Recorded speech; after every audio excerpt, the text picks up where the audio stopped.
These are wall squats. They're for tendinopathies. So patellar tendinopathy is this area below the kneecap, and quadricep tendinopathy is above the kneecap. So it helps with both of them. So initial loading for those conditions.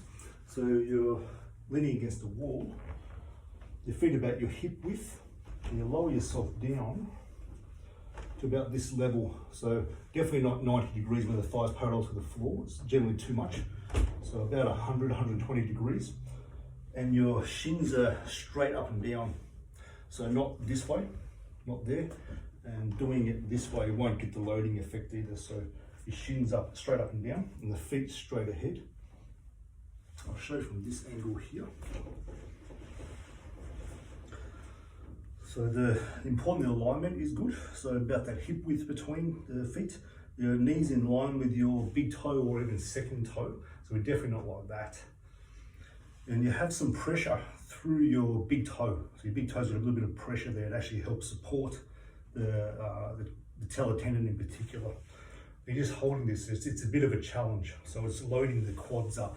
We're deliberately loading the quads to give the tendon the loading that it needs to help fire up the tenocytes, the cells within the tendon.